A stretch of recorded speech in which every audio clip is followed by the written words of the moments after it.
Hello. The principle of homogeneity we discussed in previous chapter, but let us recall it.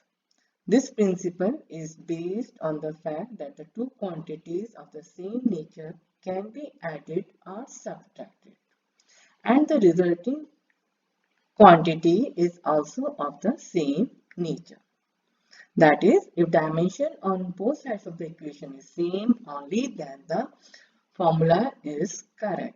Now see how the method of dimension is used to check the correctness of equation. This can be done using the principle of homogeneity.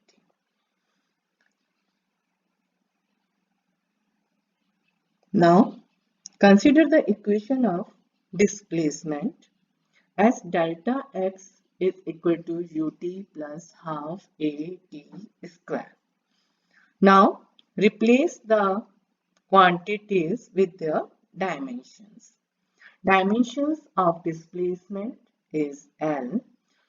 Dimensions of the quantity U into T is L. As U is velocity, T is time.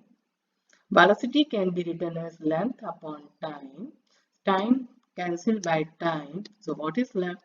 Length. So the dimensions of U, T is L. The dimension of 8t square is also L, as A is acceleration, T is time, acceleration is velocity upon time, and velocity is length upon time, so acceleration is length upon time square, and is multiplied by square of time, so its dimension is also L. As the dimensions of all the terms are same, hence the equation is correct. Now checking the correctness of the another equation, lambda equals to h upon mv, where the symbols have their usual meaning. H is a Planck's constant, m is mass, v is the velocity, lambda is the wavelength. The dimensions of the wavelength is L. Dimension of the Planck's constant is ml2t minus 1. It is derived from the formula energy upon frequency. As we have already studied the formula, E is equal to h nu. H is a Planck's constant, so h is equal to energy upon frequency. Now replace the energy by its dimensional formula, frequency by its dimensional formula. Dimensions of the Planck constant is ml2 t minus 1. Dimension of mass is m, dimension of velocity is lt minus 1. Now left hand dimension of the left hand side is L. Dimension of the right hand side is also L. M cancel, t minus 1, t minus 1. This L goes into the numerator, so the dimension is L.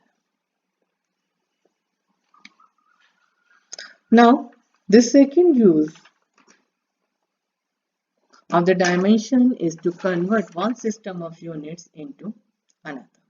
Let us convert the SI unit of force into the CGS unit of force.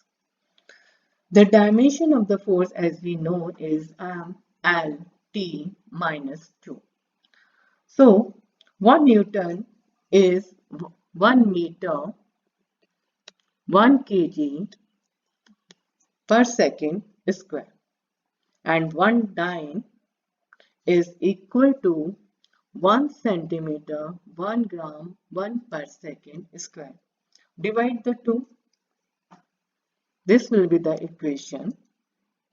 Now replace the meter by centimeter, kg by grams, and time is in seconds. So this equals to 100 into 1000 equals to 10 to the power 5. So 1 Newton is equal to 10 to the power 5 dyne. Now, let us take one more example to convert the work from MKS to CGS system.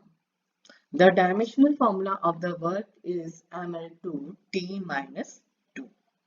The unit of work in MKS is joule and 1 joule is equal to kg meter square per second square.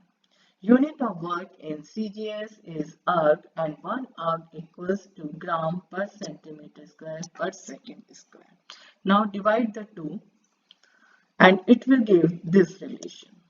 Now replace kg by gram, meter by centimeter, and time is same. So it will give 10 to the power 3 into 10 to the power 2 into 1, and 10 to the power 2 is square. So it is 10 to the power 4 plus 3 and it is equal to 10 to the power 7.